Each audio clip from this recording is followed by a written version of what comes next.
আউযু বিল্লাহি মিনাশ শাইতানির রাজিম। বিসমিল্লাহির রহমানির রহিম। শিলকুনা দারুল কুরআন মাদ্রাসা কর্তৃক আয়োজিত আজকের এই বাৎসরিক ওয়াজ মাহফিলের শ্রদ্ধাভাজন সভাপতি, উপস্থিত উলামায়ে কেরাম, উপস্থিত মুসল্লিয়ান, পর্দার আড়ালের মা ও বোনেরা, উপস্থিত হাজমপাড়া এলাকাবাসী, সবাইকে জানাই আমার সালাম।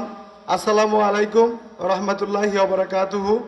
প্রিয় উপস্থিতি, আপনারা সকলে অবগত আছেন আমি সামাজিক এবং রাজনৈতিক কর্মকাণ্ডের সাথে সম্পৃক্ত। তারই ধারাবাহিকতায় দুবরা সদর ইউনিয়নের প্রত্যেকটি ইসলামিক মাহফিলে আমি যাই, সকলের সাথে মত বিনিময় করতে যাই এবং দোয়া চাইতে যাই।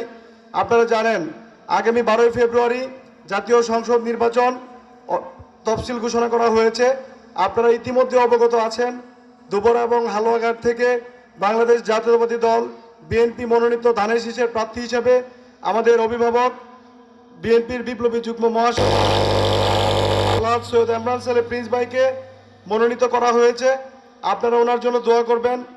আপনারা জানেন উনি বিগত 17টি বছর এই দুবরা এবং হালুয়াঘাটের মানুষের সাথে মিশেছেন, কাজ করেছেন, আমাদেরকে নেতৃত্ব দিয়েছেন এবং এই নেতৃত্ব দিতে গিয়ে উনি কারাগারে আবদ্ধ ছিলেন। আপনারা ওনার জন্য দোয়া করবেন। উনি সবসময় স্বপ্ন দেখেন একটি আলোকিত দুবরা এবং হালুয়াঘাট গড়ার জন্য। আপনারা যদি ওনার পাশে থাকেন, আগামী দিনে ওনার হাত ধরে এই দুবরার উন্নয়ন সম্ভব। আপনারা ওনার জন্য দোয়া করবেন। আপনারা সকলেই আমার জন্য দোয়া করবেন, আমি যেন সবসময় মানুষের কল্যাণে এবং সমাজের কল্যাণে কাজ করতে পারি। আপনারা আমার জন্য সেই দোয়া করবেন।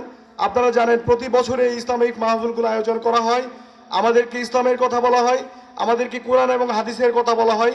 আমরা যদি এই ইসলামিক মাহফিলগুলোতে এসে সেই কথাগুলো আমাদের ব্যক্তিগত জীবনে আমল করতে পারি, তাহলে এই সবার সার্থকতা বজায় থাকে।